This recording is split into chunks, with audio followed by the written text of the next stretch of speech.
Hola a todos, buenos días o buenas tardes, dependiendo de donde estén. Muchas gracias a todos los que están conectados online o presentes en la oficina de manera presencial. Lo valoro mucho y también estoy muy contenta de estar acá y un poco nerviosa. Así que nada, vamos a partir. Como sale, cierto, el nombre de la conferencia es la implementación de un sistema multiagente para un problema texto SQL. Ya vamos a explicar el término a medida que va avanzando la presentación, así que no se preocupen si quizás suena como poco claro o que no se entiende, lo vamos a ir viendo.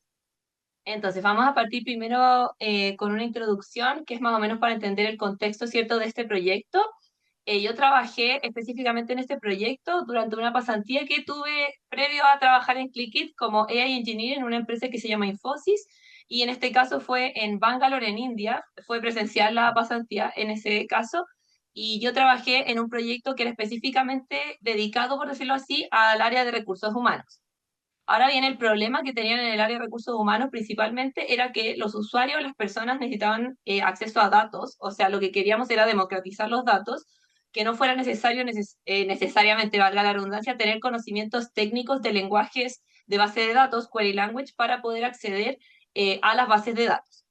Y en este caso, las bases de datos que se manejaban en recursos humanos era PostgreSQL y MongoDB, que son dos tipos de base de datos distintas, una base de datos relacional y una no relacional, y en ambas almacenaban distinta información respecto a reclutamiento específicamente, que era el foco del proyecto. El objetivo del proyecto era desarrollar un chatbot que entendiera el lenguaje natural y que pudiera convertir queries en lenguaje natural a respuestas útiles para el usuario.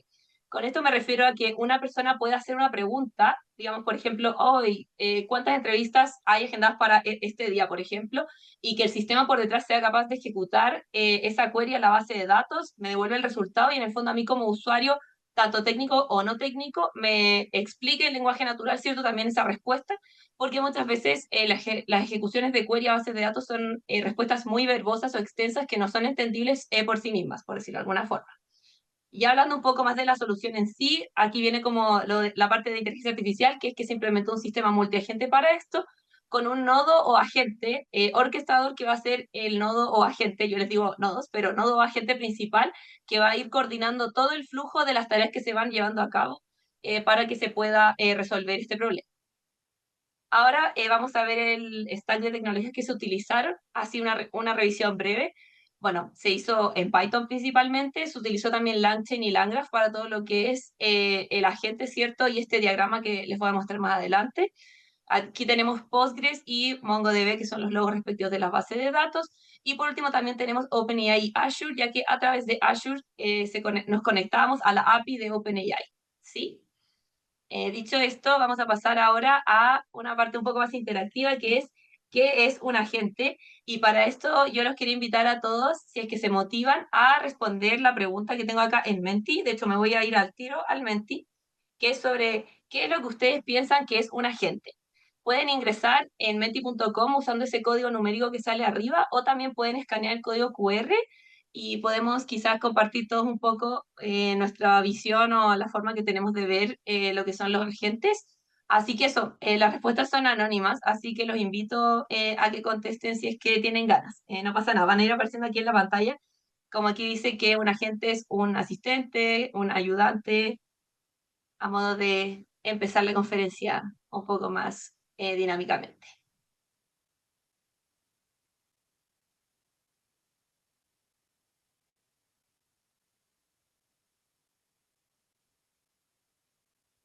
El LLM con poderes.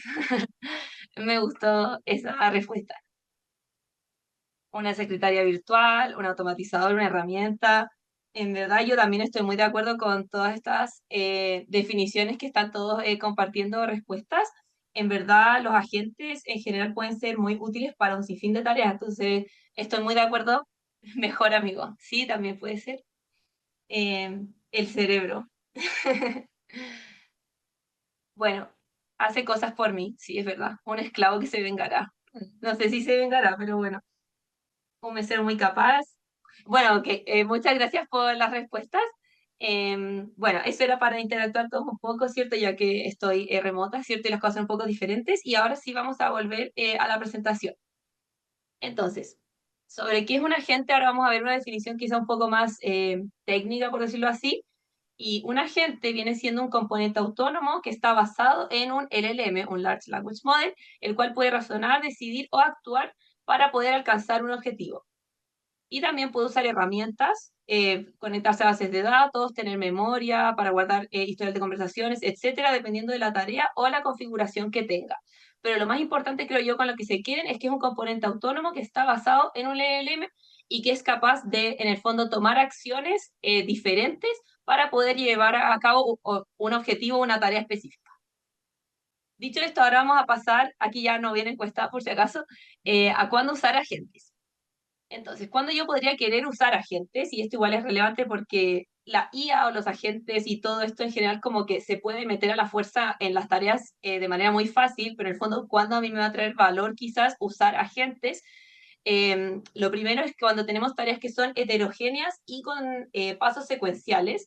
Con heterogéneo me refiero a que no se enmarca en casos donde, por ejemplo, yo tengo tres casos que siempre van a ser los mismos. Si es A, tengo estos tres pasos, si es B, tengo estos tres pasos, si es C, tengo estos tres pasos, sino que en el fondo abarca un universo de posibilidades un poco más complejo y que no es tan acotado como para hacer un set de reglas definidas, que hay muchos sistemas así, ciertos sistemas basados en reglas.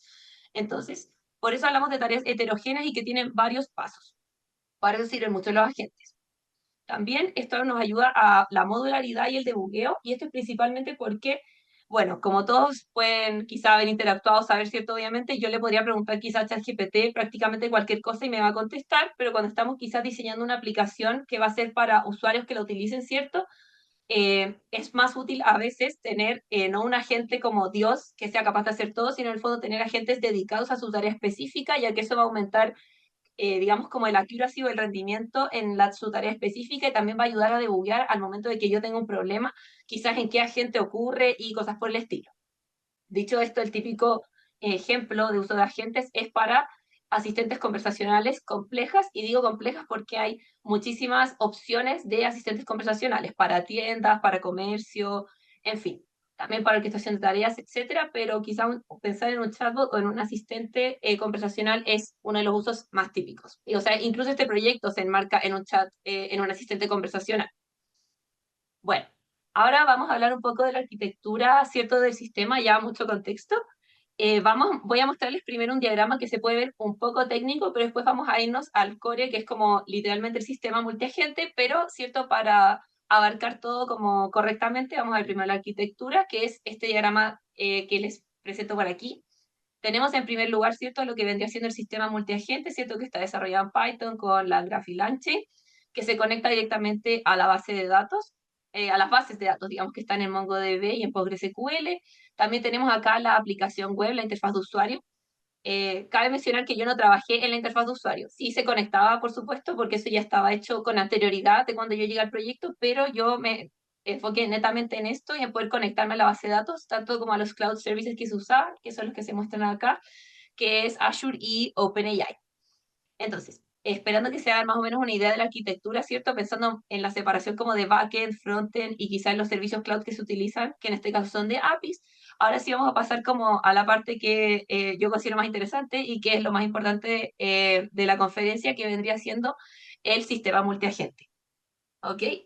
Entonces, ahora vamos a pasar a este diagrama que les estoy mostrando acá y les voy a explicar, ¿cierto? Con esto, la arquitectura de los diferentes agentes de los que se compone el sistema. Acá pueden ver que tenemos el supervisor que lo mencioné anteriormente y cuatro subnodos o subagentes, por decirlo de alguna forma, como hablando en términos de jerarquía. Entonces, lo primero es que el agente supervisor o orquestador va a ser el agente o nodo principal, que en el fondo va a determinar el flujo y a rutear acordemente dependiendo de las tareas. O sea, cualquier respuesta antes de rutearse a otra parte va a pasar por el supervisor y el supervisor después va a seguir ruteando y así. O sea, siempre el supervisor va a ser el intermediario durante todo el flujo de la aplicación. Ahora, QP, que es la abreviación para Query Parser, va a generar una serie de parámetros parseados. Dependiendo de lo que le llegue al nodo supervisor, va a generar acá parámetros parseados asociados a qué base de datos es la que tengo que consultar, qué tabla, qué colección, ¿cierto? Esto dependiendo si es a MongoDB o PostgreSQL en este problema. Y en el fondo, metadata parseada respecto al lugar al que tiene que dirigirse para encontrar la información que el usuario solicitó. Ahí. Luego tenemos a QG, que es Query Generator, que en el fondo va a construir la query en el query language respectivo basado en los parámetros que generó Query Parser, que es el agente inmediatamente anterior. Luego viene QE, que es Query Executor, que va a ejecutar la query a la base de datos. Y por último tenemos RG, que es Result Generator, que va a generar la respuesta en lenguaje natural para poder, ¿cierto?, brindarle algo más comprensivo, explicativo al usuario como respuesta final, digamos, no solo el resultado de la ejecución de la query en la base de datos. Bueno, ahora vamos a ver algunos detalles de implementación que son relevantes de mencionar. En primer lugar, vamos a hablar de un filtro inicial. Esto es porque el orquestador debe evaluar, o digamos, evalúa, porque así se implementó, si es que la query está relacionada a recursos humanos o no antes de procesar. Y esto específicamente nos evita gastar tanto APIs, cómputo, etcétera, como nos evita uso de la aplicación innecesario para procesos que están fuera de contexto. Para ejemplificar un poco, ilustrar esto, tengo este ejemplo, que es, por ejemplo, si yo a prácticamente cualquier LM de los generadores de texto, ¿cierto? Que son la mayoría que tenemos todo acceso, si yo le pregunto, oye, ¿me podrías enseñar a preparar una torta de chocolate? En el fondo lo que va a pasar normalmente es que va a decir, sí, como esta es la receta para la torta de chocolate o para prácticamente lo que nosotros le pidamos y nos va a dar las instrucciones, nos va a tratar de ayudar. Y en este caso, como estamos trabajando, ¿cierto? O este proyecto se enmarca en una aplicación que es user-facing, en el fondo que lo usa un usuario y que es como, qué sé yo, bien seria. Nosotros querríamos que preguntas que sean fuera de contexto como esta no las responda y que le entregue como una respuesta predefinida que ya estuviera cachada o algo por el estilo, como por ejemplo, oh, disculpa, yo no te puedo ayudar con eso, el sistema o la aplicación está diseñada para así evitar gastar cómputo y en el fondo solo atender las consultas que se relacionan con la base de datos al final.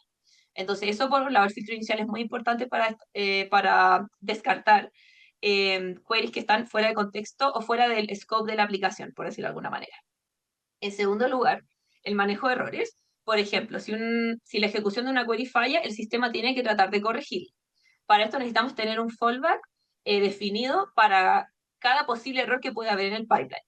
Antes vimos el diagrama que era el nodo orquestador y 4 subnodos, que quizás se ve relativamente simple, pero en realidad los puntos de fuga o puntos de posible error en verdad son varios, como por ejemplo puede haber un error de ejecución ya que hay una tabla no existente, como estamos trabajando con LLMs, basta con que al nombre de una tabla, pongamos que se llama nombres, le agrega una coma o algo y ahí ya no existe la tabla y me va a tirar un error porque el fondo está buscando un elemento que no existe en la base de datos.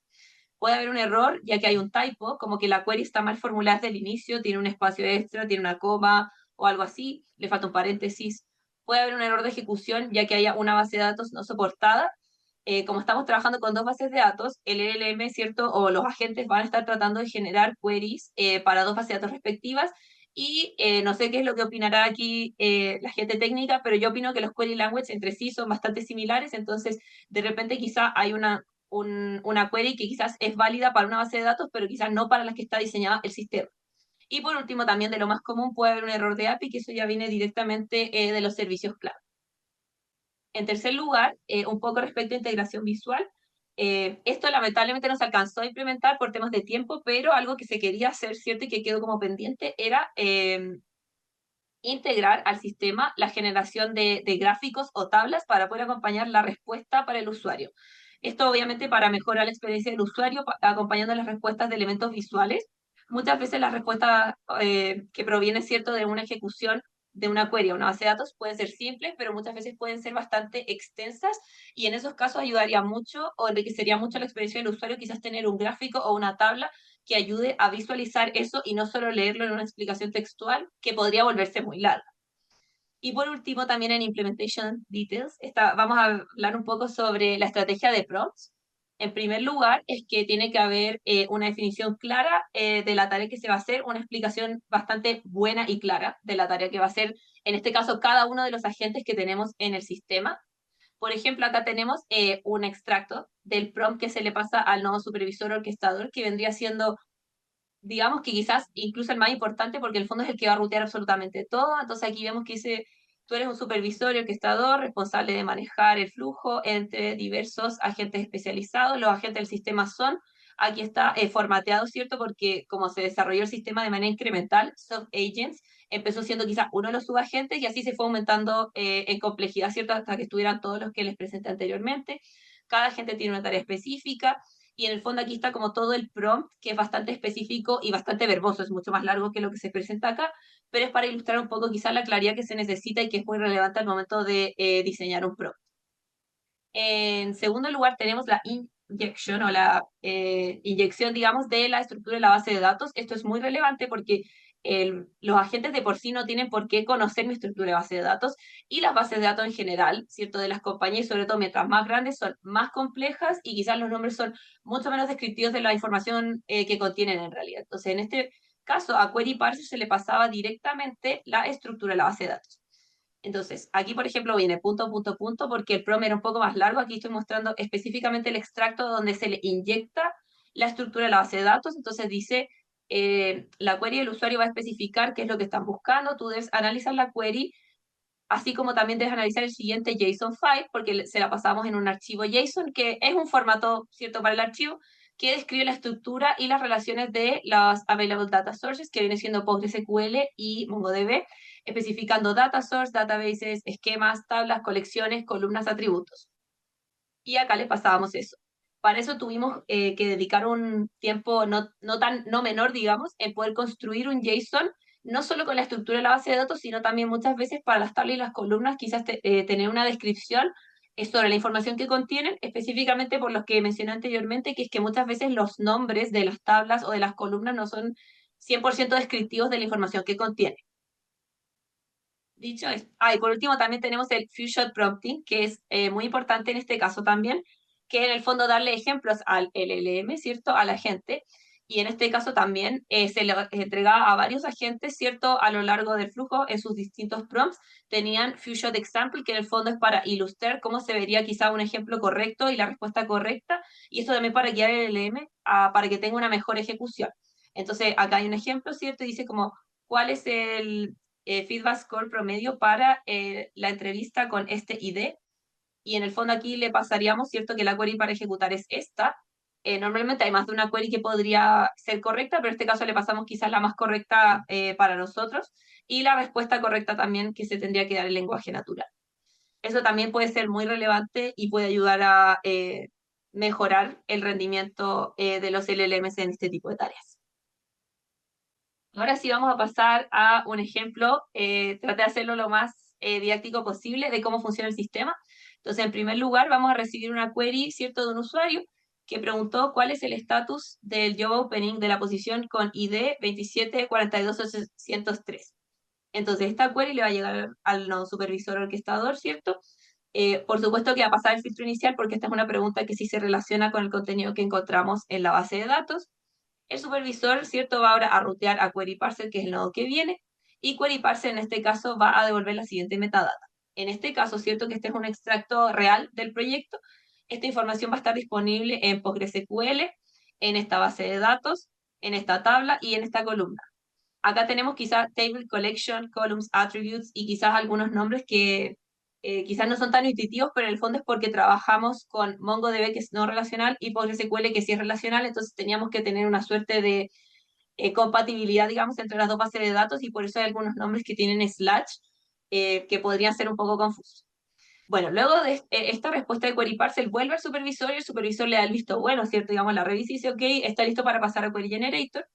Y Query Generator acaba de generar en este caso la query, ¿cierto?, para PostgreSQL, que tiene que ejecutar, que en el fondo selecciona el estatus de la tabla correspondiente con el ID correspondiente. Esta query se va a devolver al supervisor, el supervisor la va a revisar nuevamente y va a decir, ok, vamos a Query Executor va a ejecutar esta query, en este caso el resultado fue open, ¿cierto? Este resultado, de nuevo, se devuelve al supervisor y finalmente se le pasa a Result Generator, que va a generar la respuesta en lenguaje natural, y dice, el job opening con el ID respectivo está actualmente abierto en estado, por lo tanto, bueno, indicando que la posición aún está disponible para que apliquen personas. Y aquí está la respuesta. Entonces, ese vendría siendo como un ejemplo quizás más práctico de cómo de cómo se espera que funcione el sistema y cómo funcionó, digamos, el sistema. Ahora ya va quedando un poquito de la presentación, quédense aquí. Vamos a ver brevemente algunos resultados y reflexiones, ¿cierto?, de este proyecto. En primer lugar, algunos logros del sistema es que se logró un flujo modular y traceable, en el fondo como más fácil de debuguear y como de identificar los diferentes pasos, gracias a que se implementó una arquitectura multiagente.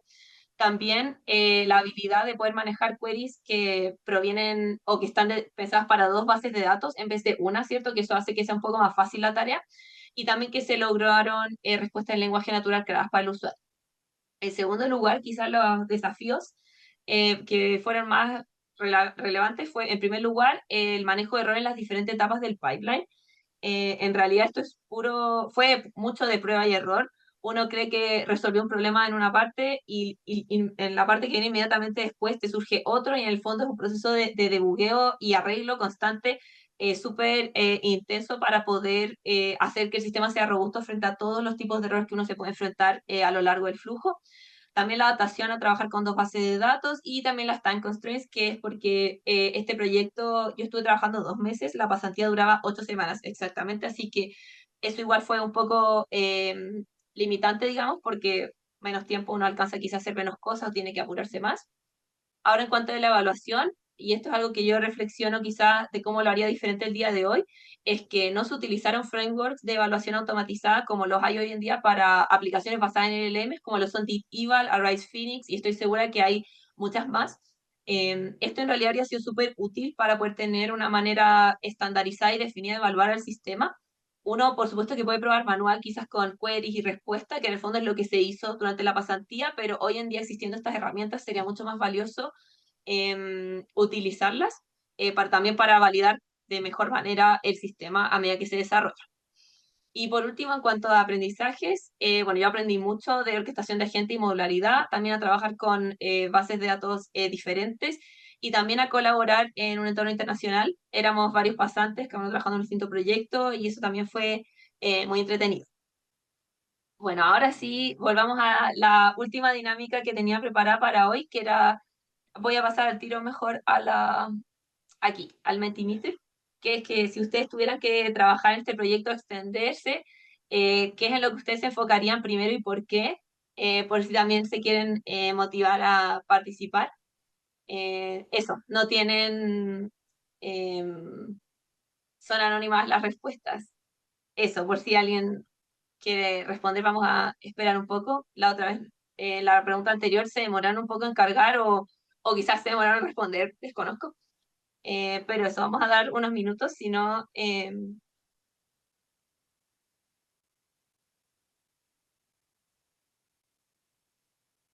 después seguimos para el cierre.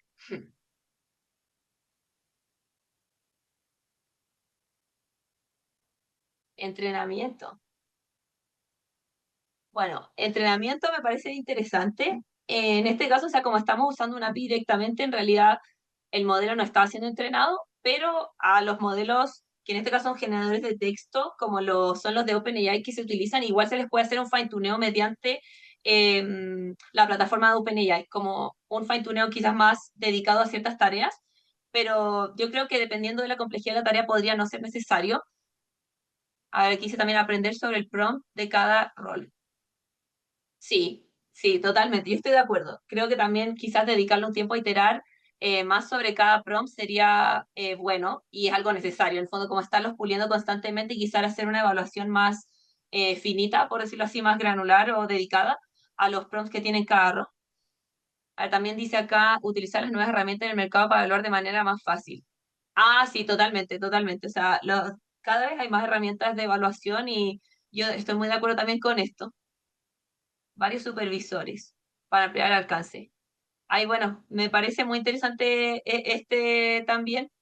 Yo creo que se tendría que evaluar. O sea, yo creo que quizás para un sistema que fuera incluso más complejo, sí o sí tiene mucho sentido varios supervisores.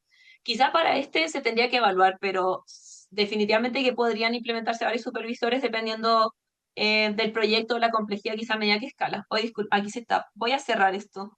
No, no, no lo puedo mover. Lo voy a cerrar. Ya. Dice agregar capas de seguridad para bloquear el mal uso y corrupción de los datos. Hoy sí, esto me parece muy interesante, gracias al que lo envió. En realidad mi enfoque nunca no fue para nada muy, cercano a lo que es seguridad o ciberseguridad de los datos, y creo que sería algo muy necesario, sobre todo si va a ser una aplicación como user facing, como mencioné anteriormente, sería muy importante. Así que no, gracias. También aquí dice generación de nueva información para introducirse a la base de datos a través del chat. Sí, eso sería bueno también. eso es más como que hubiera feedback quizás en base a la respuesta para que se le devuelva quizás a los agentes o al modelo que está detrás en el fondo para que aprenda a dar mejores respuestas. Bueno, extensión a otras áreas, generar un prompt que establezca los roles en cada tarea, agregar más aplicaciones externas como Slack. Ay, bueno, sí, sí, sería muy bacán poder conectarlo quizás a Slack y no que sea una aplicación, no que sea una aplicación quizás externa, quizás que estuviera conectado con Slack sería mucho más fácil ponerlo como un bot o algo así. Bueno, muchas gracias a los que contestaron, se pasaron, muchas gracias. Ahora sí vamos a volver a la presentación para cerrar. Y bueno, eso sería todo, muchas gracias. Ahora solo quedo a la espera si es que alguien tiene alguna pregunta o quiere comentar algo o lo que sea. Pero eso, muchas gracias. Espero que les haya gustado, parecido interesante. Oye, sí, muchas gracias desde acá, desde la oficina. No sé, digo, felicidades ahí, Catalina, también por tu presentación. La verdad es que muy interesante. No sé si alguien acá en la oficina tenga alguna pregunta. Mira, ahí te voy a pasar a Poncho, que tiene una pregunta para ti. ¿Qué tal, Ok. Catalina? Excelente presentación. Como menciona Juanjo, tengo una duda particular al mundo de RAG. Yo, bueno, identifico mucho los multiagentes con todo el tema de RAG. Ahí en este caso, a veces no es necesario porque lo suples con Postgres o cómo sería ahí esa implementación. O sea, para hacer RAG, dependiendo de qué es lo que uno quiere tener, digamos, como almacenado ahí, eso no, yo diría que RAG no se implementaría en Postgres, se implementaría en una base de datos vectorial donde se almacene como el texto que queremos consultar, pero quizá tratando de extrapolándolo un poco y pensando en cómo se podría implementar acá, quizás lo que se podría hacer en realidad quizás es hacer RAD para identificar cuál es el lugar de la base de datos que tengo que consultar o algo así. Yo creo que esa sería otra forma quizás de ahorrarnos, inyectarle el esquema completo de la base de datos que consume muchos tokens a nivel de PROM y que es súper extenso, como se podrán imaginar. Entonces yo creo que haber hecho RAD quizás para poder identificar el lugar que se tiene que consultar de la base de datos sin tener que pasarle toda la estructura, yo creo que sí o sí habría sido algo valioso de explorar o de probar al menos. O sea, no puedo responder cuál habría sido mejor porque acá probamos solo uno, pero definitivamente sí sería una buena idea. Y ya para otras cosas sería como para enriquecer quizás la respuesta para el usuario o algo así, si es que quisiéramos enriquecerla con algún texto externo o con algo de la compañía, por ejemplo, no sé, o algo así. También tendría sentido. No sé si eso respondió la pregunta. Espero que sí, si no, podemos seguir conversando. Sí, claro. Gracias, Catalina. No sé, digo, gracias Poncho ahí por la pregunta. No sé si ahí en la llamada habrá alguna pregunta, alguien que quiera abrir su micrófono. Adelante.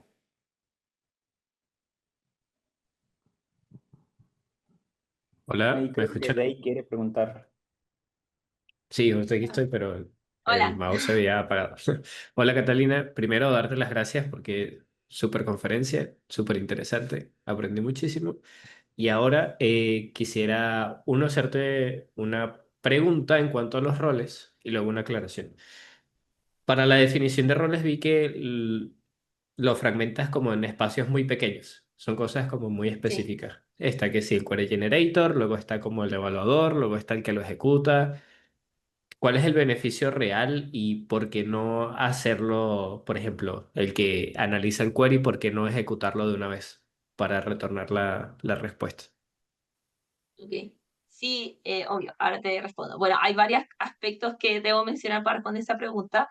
Bueno, lo primero es que en todos estos como agentes o subnodos, ¿cierto? Que tú me mencionabas también, que son los que hablé, obvio.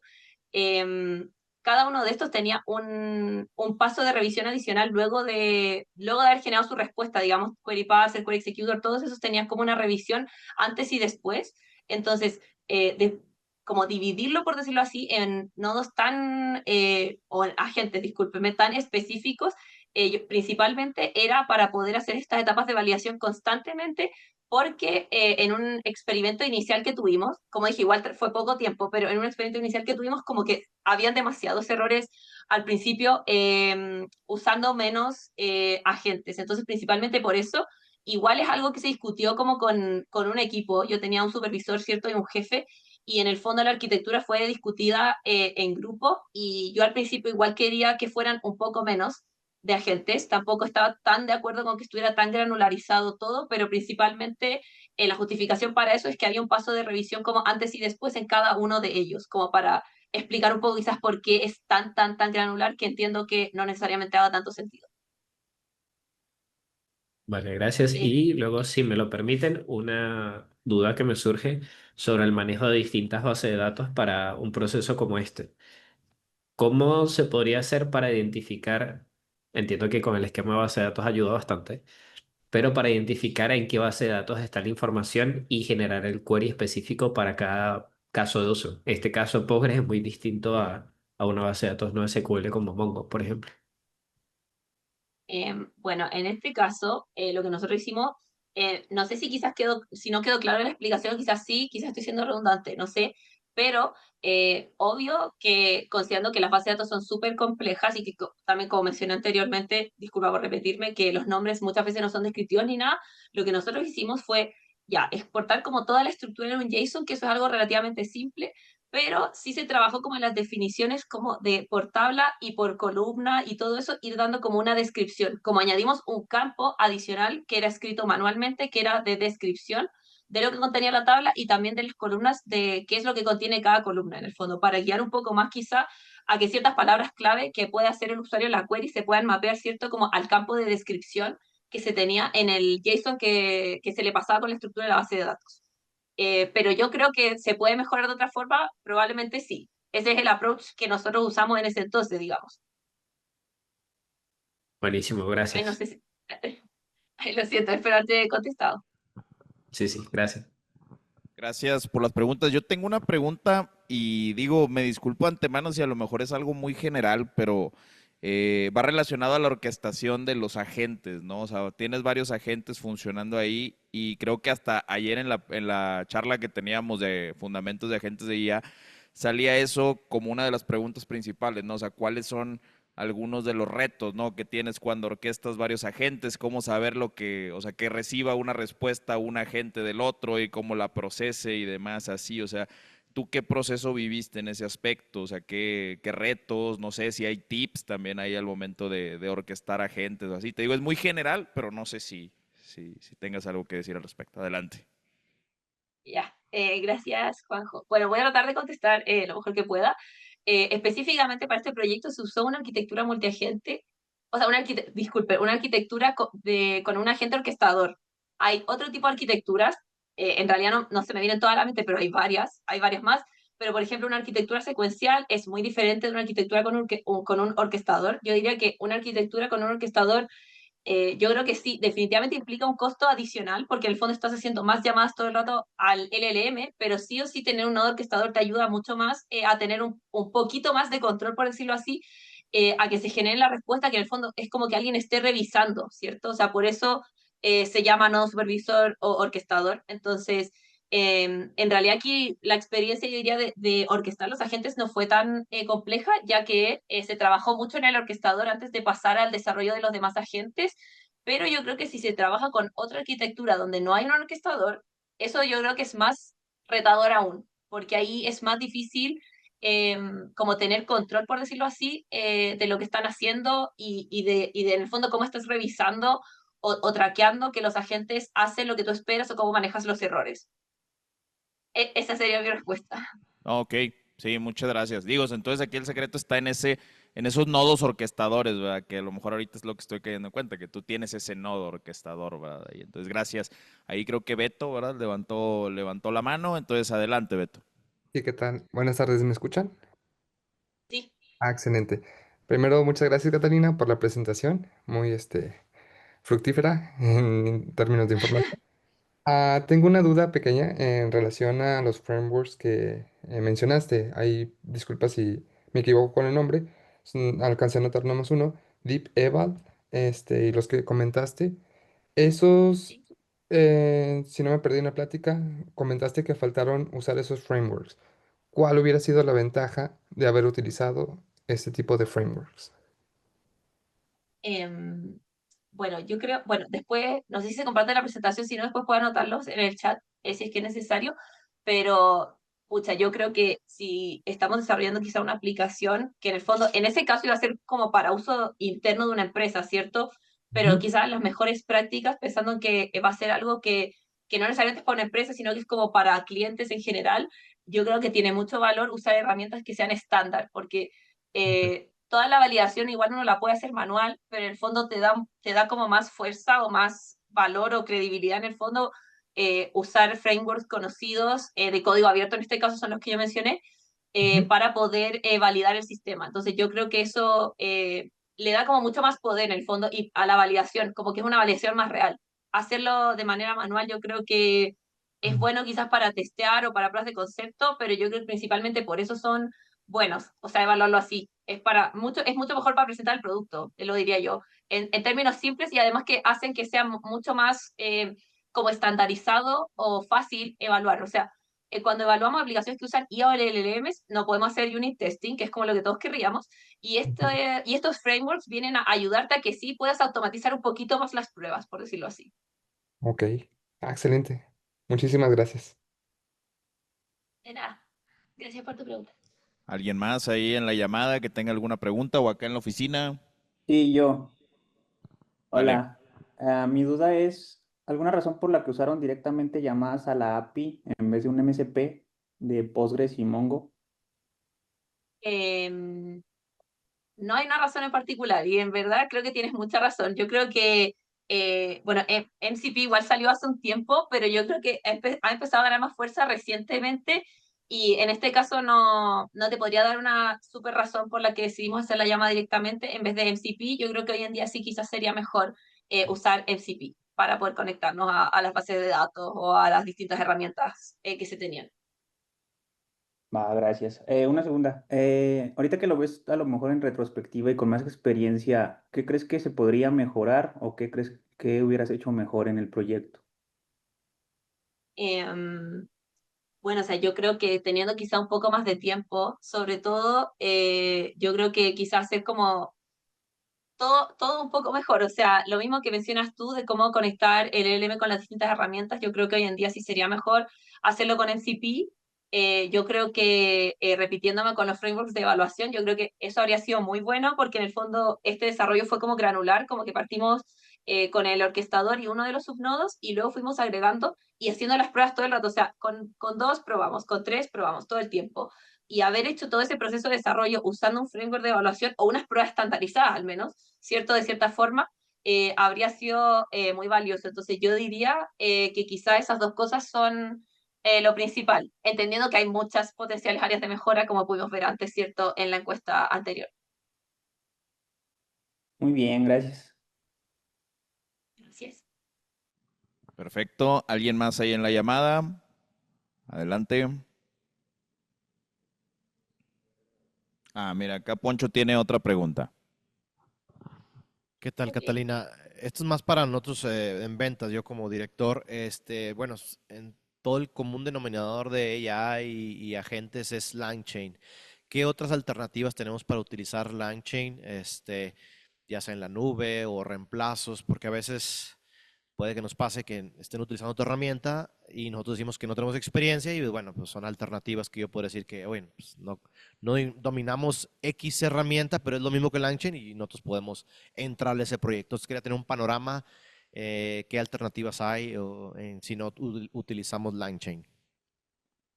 Eh, bueno, o sea, creo que mi respuesta no va a ser quizás tan enriquecedora como me había gustado, porque yo especialmente trabajo solo con LangChain o LangGraph, y en realidad entre LangChain y LangGraph son diferentes, pero son muy parecidos y de la misma familia. Entonces, según yo, LangChain o LangGraph, yo diría que son los más importantes, pero yo no he trabajado con otros frameworks, además de programar directamente en Python, como para recomendarlos. La verdad tendría que estudiar un poco más para eso. O sea, yo no conozco otros así que me vengan ahora a la mente, pero yo creo que deben existir. Tenía que revisar.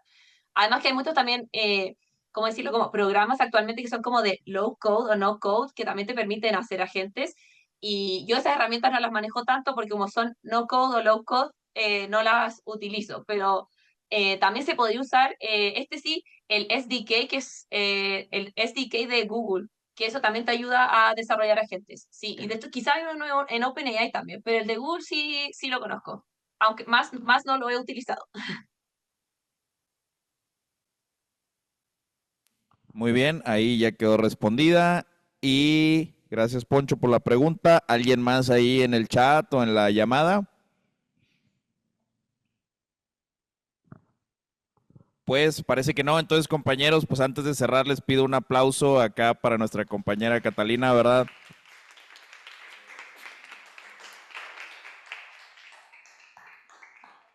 No sé si escuchaste los aplausos acá, Catalina, pero sí, acá te aplaudimos todos en la oficina y aplausos virtuales ahí en la llamada, ¿verdad? También. Pues muchas felicidades y muchas gracias por la llamada. Entonces, pues gracias por tomarte el tiempo, ¿no? Entonces, adelante, Luis Mata. Sale, Juanjo, gracias. Pues bueno, Catalina, un gusto haberte escuchado, sobre todo, ya me paré aquí porque la gatita me quitó mi silla. Pero bueno, un gusto haberte escuchado. Gracias por la participación. Creo que pues, se ve que tienes la experiencia y las ganas. Sobre todo es interesante, ¿no? Ver cómo este cambio de algo que hiciste, es un ejemplo, creo, algo que hiciste hace un año, año y medio, lo platicamos ahorita y pues hay un montón que tú dices, pues que pude haber hecho diferente, pero en ese momento no estaba el tren, no se escuchaba tanto de los MCPs, no podía utilizar esto, etcétera, y ahorita, pues es un ejemplo claro de cómo va cambiando pues mes tras mes, ¿no? Las tendencias y pues bueno, nos estamos tratando de mantener ahí al día.